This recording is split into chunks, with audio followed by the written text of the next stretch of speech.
아멘. 제가 보지는 않았는데 설교를 준비하다가 뭐 좀 자료 좀 검색을 하다가 나온 영화가 하루라는 영화가 있습니다. 이 영화 한번 제가 어떤 내용인지를 한번 찾아봤어요. 여기에 나오는 주인공이 김명민이라는 배우인데 준영이라는 역할을 맡습니다. 준영은 딸과의 약속 장소로 가던 중에 대형 사고를 현장을 목격하게 돼요. 그리고 혹시나 하는 마음에 불안한 마음을 갖고 사고 현장으로 갔는데 다가가 보니 역시나 그 사고에 쓰러져서 죽어 있는 사람은 자기의 딸이었어요. 그리고 준영은 그 자리에서 충격받고 정신을 잃고 정신을 갑자기 또 차려보니까 자기가 눈뜬 시간이 언제였냐면 딸이 죽기 2시간 전으로 돌아온 거예요.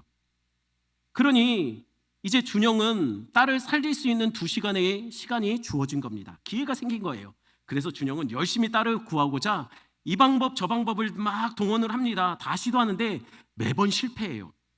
그리고 그때마다 딸이 죽는 것을 목격하고 괴로워하고 다시 2시간 전으로 다시 돌아갑니다. 이렇게 계속 무한히 반복해서 지옥 같은 하루를 보내요. 그러니 아빠로서 얼마나 기가 막힙니까? 매번 2시간마다 자기가 딸이 죽는 거 비참하게 죽어 있는 모습을 봐야 돼요. 그러면서 사랑하는 딸을 자기가 왜 더 잘해주지 못했을까? 더 함께하지 못했을까? 이런 것을 자책하면서 미안한 마음, 그러면서 딸의 죽음을 막을 수 없다는 아버지의 무기력함, 이런 것들이 영화 속에 담겨지고 있습니다. 제가 이 얘기를 왜 하냐면요, 오늘 본문에도 계속 반복되는 그 악몽 같은 어떤 하루의 기억의 늪에 빠져서 헤어나지 못하고 있는 사람들이 등장하고 있기 때문이에요. 그들이 누굽니까? 바로 예수님의 제자들, 특별히 베드로예요. 아니, 왜 제자들이 악몽 같은 하루의 늪에 빠져 있었다는 걸까요? 왜냐하면 제자들이요, 모두 같은 날 어떤 하루를 그날의 자신들이 했던 말들, 자신이 했던 행동들, 자신이 했던 선택들, 그것을 자책하며 매일같이 악몽 같은 하루 그 기억에서 헤어나지 못하고 있어요. 하지만 자책한들 뭐합니까? 그런다고 이미 일어난 일이 바뀌지는 않죠. 그러니 빨리 털고 일어나야죠. 하지만 문제는 그날은 이미 일어난 과거의 수많은 날들 중에 하루일 뿐인데 그들에게 그날은 매일같이 악몽처럼 반복되고 있었기 때문이에요. 도대체 그들의 삶에 반복되는 악몽, 그 악몽 같은 그날은 어떤 날을 말하는 걸까요? 바로 예수님이 잡히시던 그날 밤, 그 하루를 말합니다. 그들은 몰랐어요. 그날 그 예수님과의 함께했던 저녁이 그들에게 있어서 예수님과의 마지막 만찬이었다는 걸 그들은 몰랐어요. 알았다면 제자들은 그날 예수님 앞에서 네가 크냐 내가 크냐 이런 유치한 싸움하지 않았을 거예요. 몰랐어요. 알면 어떻게 그럽니까? 알았다면 괜한 알량한 자존심 세워가며 네가 해라 왜 내가 하냐 서로 티격태격하다가 결국 예수님이 그 더러운 제자들의 발을 일일이 씻게 만들지도 않았을 겁니다. 몰랐잖아요. 예수님이 그렇게 절박하게 기도하는데 이게 마지막인 줄 알았다면 그들이 이렇게 예수님만 그렇게 고통스럽게 기도하게 내버려 두고 자신들만 미련하게 잠이나 자고 있었겠습니까? 아니, 예수님이 그렇게 이게 마지막이고 자신들이 정말 한심할 정도로 예수님을 배반하고 문 걸어 잠고 숨어 있을 줄 알았다면 그들은 우린 절대 주를 버리지 않습니다. 우리가 왜 아직도 못 믿습니까? 나는 내가 죽더라도 주님 안 버립니다 라고 이렇게 호언장담하지 않았을 거예요. 몰랐어요. 이렇게 한심할 정도로 무너질지 몰랐어요. 그러니 이런 후에 저런 후에 매일 반복하지 않았을까요? 그날의 기억들이 머릿속에서 지워지지 않아요. 그러니 과연 제자들에게 그날이 그날 하루로 끝나버린 하루일까요? 아닐 겁니다. 매일매일 악몽을 꾼 것처럼 매일매일 하루 눈 떴을 때 또 눈을 감았을 때 자신들은 그날의 그 기억으로 돌아가 그곳에 그 악몽 같은 기억이 자신을 감옥처럼 가두고 있는 것을 그들은 매번 경험했을 겁니다. 그래도 그나마 다행이죠. 예수님이 부활하셨대요. 조금은 죄책감을 털 수 있을 것 같아요. 하지만 그렇다고 달라지는 것이 있습니까? 예수님 살아나셨다고 그날 밤의 일이 사라지는 건 아니잖아요. 예수님이 살아서 그들 앞에 섰지만 그들은 예전처럼 예수님 앞에 살갑게 그렇게 다가서지 못해요. 그리고 오늘 본문에 제자들이 갈릴리 바다라고 부르기도 하는 자신의 고향인 디베랴 바닷가에서 다시 물고기 잡는 장면이 나옵니다. 많은 설교가들이 이 본문을 갖고 제자들이 사명의 자리를 벗어났다, 믿음이 없다, 다시 원래대로 돌아갔다, 다시 물고기 잡으며 먹고 사는 문제에 다시 그거에 그냥 모든 송두리째 자신의 마음을 빼앗겨 버렸다라고 말을 합니다. 왜 이들이 디베랴 바닷가로 돌아갔을까요? 우리 마태복음 28장 10절 말씀 볼까요? 같이 있습니다. 이에 예수께서 이르시되 무서워하지 말라. 가서 내 형제들에게 갈릴리로 가라 하라. 거기서 나를 보리라 하시니라. 왜 제자들이 갈릴리로 돌아왔습니까? 부활하신 예수님이요, 그 부활의 첫 모습을 봤던 여인들에게 그렇게 말했어요. 가서 내 형제들, 제자들 말합니다. 제자들에게 나 갈릴리 가 있을 거니까 가서 갈릴리에서 예수님을 만나라고 좀 전해라 라고 말을 했어요. 그러니 제자들이 믿음 없어서 갈릴리로 다시 돌아간 게 아니라 예수님 명령 듣고 그 약속 믿고 돌아간 거예요. 근데 마냥 기다릴 수 없으니 물고기나 잡자 하고 같이 나간 겁니다. 그런데 오랜만에 물고기를 잡으니까 실력이 줄었나 봐요. 업으로 잔뼈가 굵었던 제자들이 그날 물고기를 한 마리도 못 잡았습니다. 그때 해변가에 한 사람이 나타나서 이렇게 말을 걸어요. 요한복음 21장 5절 말씀 제가 있습니다.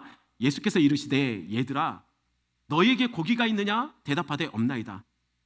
그 나타난 사람이 제자들에게 이렇게 묻습니다. 얘들아 너희 잡은 물고기 있니? 아니 언제 봤다고 반말이에요? 지금 모르는 사람이잖아요. 물론 한글 성경 번역이 그런 거지만 그래도 딱 이 말의 뉘앙스가 딱 봐도 누굽니까? 너무 예수님인 게 티가 나요. 근데 제자들은 예수님인지 몰라요. 참 예수님이 얼마나 깝깝했을까요? 이 3년 동안 이 사람들 데리고 다니라고. 잡은 물고기가 없습니다라고 대답합니다. 그러자 예수님이 그럼 배 오른편에 그물 내려봐라. 그 말들을 하니까는 엄청나게 많은 물고기가 잡게 됐어요. 그러자 그때서야 요한이 먼저 예수님이다. 참 누가 봐도 처음부터 쭉 예수님이었거든요. 근데 지금 알아요. 어찌되었던 예수님이다라는 소리에 그 소리와 함께 불은 모르겠어요. 하지만 물은 안 가리는 우리 베드로 형님이 바로 몸을 물속에 던져 헤엄쳐서 예수님께 와요. 다른 제자들은 배 타고 그 뒤를 따라옵니다. 사실 헤엄을 치나 배를 타거나 시간적으로 갸합니다. 별 차이도 없어요. 그런데 굳이 베드로 형님은 그 별 차이 없는 그 차이라도 자기가 얻고 싶어서 바닷속으로 몸을 과감하게 집어 던져요. 아마 그가 그렇게 할 때는 감격스러운 이런 재회의 장면을 상상하며 아마 물속에 자기 몸을 던졌던 것 같아요. 멀리서 예수님, 베드로 어떻게 지내셨어요? 막 하면서 막 안고 막 서로 기뻐하고 난 잘 지냈지 막 이렇게 인사할 줄 알았나 봐요. 그런데 현실은 어땠을까요? 9절입니다. 9절 같이 있습니다. 육지에 올라보니 숯불이 있는데 그 위에 생선이 놓였고 떡도 있더라. 현실은 어떻습니까? 재회가 없어요. 베드로는 예수님은 베드로를 쳐다도 안 본 것 같아요. 그냥 가만히 앉아서 숯불에다가 생선과 떡을 굽고 있어요. 그러니 그때 예수님을 보고서 왔던 베드로가 예수님이 그냥 숯불에 고기 굽고 떡 굽고 있으니 베드로의 시선이 어디에 갔을까요? 예수님을 처음에 봤다가 예수님이 숯불 보고 있으니 베드로도 아마 따라서 숯불을 봤을 거예요. 그 숯불을 보는 순간 베드로의 머릿속에 스쳐 지나가는 생각이 있었을 겁니다. 어떤 생각이요? 맞다. 나 예수님 앞에 설 수 없지. 나 예수님 앞에 이렇게 뻔뻔하게 감히 나올 수 없는 사람이죠. 나 배신자인데. 나 이미 제자로서 다 망가지고 다 들통난 사람인데. 왜 이런 생각이 들었을까요? 오늘 본문에 숯불이라고 말하는 이 원어가 안스라키아라는 단어를 써요. 원어로. 그런데 이 단어가 신약 성경에 여기 말고 딱 한 군데 더 나와요. 요한복음. 오늘도 본문도 요한복음인데 나머지 한 군데 나오는 곳이 어디냐면 요한복음 18장 18절입니다. 우리 한번 같이 볼까요? 같이 있습니다. 그때가 추운 고로 종과 아랫 사람들이 불을 피우고 서서 쬐니 베드로도 함께 서서 쬐더라. 이게 어디서 있었던 일이죠? 바로 그날 밤이요. 그날 밤. 베드로가 대제사장집 마당에서 예수님 3번 부인했잖아요. 그때 그곳에 뭐가 있었다고요? 불이 있었는데 이 잘 쓰지도 않는 이 안스라키아라는 단어가 그때 쓰여져요. 그러니 여러분, 요한이 일부러 이 사건과 오늘 본문의 사건을 연결시키려고 같은 단어를 쓰고 있는 겁니다. 왜요? 지금 베드로가 처음에 본 게 뭡니까? 숯불이 있다라고 하잖아요. 그러니 요한은 이 장면을 쓸 때 아마 베드로의 이야기를 들었던 것 같아요. 베드로가 뭐라고 얘기했겠습니까? 갔는데 숯불이 있는데 나 그거 보는 순간 맞다, 그때 생각나더라. 아마 베드로의 이야기를 듣고서 요한이 아마 기록해 놓은 것 같아요. 내가 숯불을 보자마자 그날 그때의 기억이 떠올랐어. 맞다, 나 감히 예수 앞에 설 수 없는 실패한 자인데, 난 배신자인데, 나 예수 모른다고 했는데 내가 지금 무슨 낯짝으로 예수님께 반갑다고 지금 이 오지랖을. 이건 다른 제자도 마찬가지였을 거예요. 무태에 올라온 다른 제자들은 베드로처럼 예수님에게 별 반응을 할 수가 없었습니다. 그러자 12절입니다. 12절 같이 있습니다. 예수께서 이르시되 와서 조반을 먹으라 하시니 제자들이 주님이신 줄 아는 고로 당신이 누구냐 감히 묻는 자가 없더라. 모처럼 제외한 예수님과 제자들, 분위기 어떻습니까? 어떤 제외의 기쁨을 나누는 게 없어요. 성경의 본문에. 마치 저는 이거 보면서, 본문 보면서 무슨 생각이 떠올랐냐면요, 예전에 여러분 개그 콘서트라고 아시죠? 그 프로그램에 대화가 필요해라는 코너가 있거든요. 이 코너가 처음 어떻게 하냐면 아빠와 아들과 엄마가 그냥 아무 말도 안 하고 앉아서 식탁에 앉아 있어요. 그리고 아빠가 딱 한마디 합니다. 밥 먹자.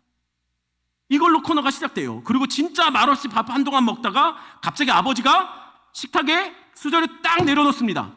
그리고 아들과 아내에게 잔소리, 섭섭했던 것들을 막 털어넣어요. 이러면서 진행되는, 매번 반복되는 똑같은 코너. 오늘 본문의 제자와 예수님의 분위기가 딱 그래요. 예수님이 모처럼 제외한 제자들에게 딱 한마디 합니다. 밥 먹자. 그리고 다들 조용히 밥만 먹고 있어요. 이제 분위기가 어떤 분위기냐면 곧 예수님이 밥상에 숟가락 던지면서 이렇게 말할 분위기예요. 그런데 니들 왜 그랬어? 그날? 니들 다 도망쳤더라? 특히 너 베드로, 나 다 봤다. 네가 나 모른다고 3번 부인하는 거 나 다 봤어. 나 신문 받고 있는데 너 어쩜 그럴 수 있니? 야, 내가 널 믿다니. 곧 예수님이 호통치실 분위기예요. 그런데 차라리 이런 분위기에서는 호통치고 깔끔하게 끝나면 좋아요. 근데 예수님 끝까지 밥만 드세요. 그런데 역시나 식사가 끝나자 예수님 제자들이 있는 곳에서 본보기로 그러셨을까요? 베드로에게 이렇게 묻습니다. 요한의 아들 시몬아, 내가 이 사람들보다 나를 더 사랑하니? 사실 원어로 보면 이 사람들 말고 다른 말로 써야지 더 맞다고 저는 생각해요. 이건 나중에 기회가 되면 이 본문 갖고 다시 한번 설교할 수 있는 시간이 있을 것 같아요. 요한의 아들 시몬아, 내가 나를 더 사랑하니? 이 사람들보다? 네 주님, 내가 주님 사랑하는 줄 주님 아십니다. 그런데 예수님 잘 못 들었나 봐요. 똑같이 또 질문합니다. 그러자 똑같이 베드로가 또 대답해요. 근데 또 못 들으셨나 봐요. 3번째 똑같이 질문해요. 너 나 사랑하니? 마치 들리기 어떻게 들렸겠습니까? 너 사랑하니? 사랑해? 진짜? 마치 이런 분위기 같아요. 베드로의 입장에서는 그렇게 들렸을 거예요. 그래서 베드로는 3번째 물어볼 때는 근심했어요. 주님 아시잖아요. 그리고 베드로에게 예수님은 그때마다 이렇게 말합니다. 내 양을 먹이라, 내 양을 먹이라, 내 양을 먹이라. 자, 예수님 왜 그러실까요? 왜 제자들에게 떡과 생선을 나눠주시고 왜 갑자기 베드로에게 3번이나 너 나 사랑하니? 라고 물어보시고 왜 굳이 이 말을 하기 위해 왜 좋은 식사도 아닌데 왜 이 갈릴리까지 오라고 하셨을까요? 이곳 갈릴리가요, 제자들이 예수님과 처음 만났던 장소예요. 첫 주님과 첫사랑이 시작된 동행의 장소. 예수님은 이곳에 그 처음 제자들과 만나고 함께 시작했던 이 처음의 장소로 불러서 그들에게 떡과 고기를 찢어주시면서 그날처럼 그렇게 하시는 거예요. 어떤 날이요? 제자들이 지금 헤어나오지 못하는 그 악몽 같은 그 날처럼 지금 예수님은 떡을 찢어주시는 거예요. 그날도 지금처럼 예수님은 떡을 찢어주시며 받아 먹으라 내 몸이라 하셨죠. 그리고 그날 제자들은 그 떡과 포도주를 먹고 이후에 예수님을 배반하고 다들 도망쳤어요. 심지어 가장 믿었던 베드로는 3번이나 예수님을 부인하고 마지막은 저주하면서 부인합니다. 그래서 그날 이후 제자들은 그날의 악몽 같은 기억에 사로잡혀 회복 불능의 상태가 되어버립니다. 감히 예수 앞에 설 수 없는 죄인들, 내가 왜 그랬을까? 내가 그날 왜 그렇게 말했을까? 내가 그렇게 왜 선택했을까? 그러니 예수님은 제자들에게 떡과 물고기를 왜 주시는 걸까요? 예수님이 이곳까지 불러서 처음 시작의 장소로 불러서 떡과 물고기를 찢어주시는 이유는 다른 거 없습니다. 먹고 힘내라. 보다 영적인 것들은 나중에 기회가 되면 나누겠지만요, 지금 1차적인 목적은 얘들아 먹고 힘내. 실망했니? 그날의 선택과 행동? 그것 때문에 많이 지금도 힘들어하고 괴로워? 괜찮아. 다시 시작하면 되잖아. 이곳에서 처음 나를 만나서 시작했던 것처럼 다시 시작하면 되지. 그러니 어서 밥 먹고 힘내자. 앞으로 할 일들이 많아. 마지막 배신과 후회의 만찬이 이렇게 회복과 용서의 만찬, 다른 만찬으로 덮여져요. 그리고 베드로에게 이렇게 말하는 거죠. 나를 부인했던 그날 밤 때문에 아직도 많이 힘들지. 괜찮아. 다 잊고 다시 시작하면 돼. 자, 나에게 말해봐. 그날 밤 두려워서 참아 못했던 말들 괜찮아. 한번 얘기해봐. 너 나 사랑하지? 네, 주님 사랑합니다. 사랑하지? 네, 사랑해요. 너 나 사랑하잖아. 네, 사랑합니다, 주님. 그럼 됐어. 내가 다 들었어. 내가 다 알아. 다른 사람 뭐라 해도 내가 다 알아. 그럼 됐어. 누가 뭐라 해도 내가 들었어. 내가 알아. 내가 널 알아. 그러니 이제 내 양을 돌봐줄 수 있니? 아니, 주님, 저 실패했는데요. 하나님, 주님, 나 자격 없잖아요. 나 믿을 수 없는 사람 아닙니까? 그런데도 주님은 자기 생명 버려서 구해내신 그 양들을 그 믿을 수 없는 베드로에게 다시 맡겨요. 부활의 주님은 우리의 모든 실패와 과거의 잘못들, 그것들로부터 주저앉아 있는 우리들에게 다시 시작하게 하는 능력이 됩니다. 혹시 이곳에 과거의 실수, 과거의 말들, 잘못된 결정, 선택들로 인해서 여전히 지금까지 그 악몽 같은 하루에서 벗어나지 못하는 분들 계십니까? 그래서 늘 그때를 떠올리며 내가 왜 그랬을까? 내가 왜 그때 그렇게 말했을까? 내가 왜 그때 그렇게 선택했을까? 늘 자책하며 후회하며 살아가는 분 계십니까? 우리 주님 십자가에서 우리의 허물과 잘못과 죄악들을 다 덮어내셨어요. 그리고 없다 하셨어요. 그리고 괜찮다 하셨어요. 그리고 이제 부활의 능력 믿고 나랑 다시 같이 시작하자라고 얘기하세요. 지금부터 우리는 성찬을 하려고 합니다. 성찬은 우리의 모든 연약함을 끌어안고 십자가에서 죽으시고 다 용서하신 그 부활의 주님, 그 다 내어주신 그 십자가의 공로 의지하며 우리가 떡을 먹고 우리가 포도주를 마실 때마다 주님, 다시 힘내서 다시 살겠습니다. 우리의 잘못, 연약함 여전하지만 다시 일어서겠습니다. 다시 주를 위해서 살겠습니다 라는 고백과 함께 드려지는 예식이 바로 성찬식입니다. 지금부터 찬송가 229장 같이 찬양하면서 우리 1절부터 3절까지만 찬양하시면서 성찬을 준비하는 시간을 갖겠습니다.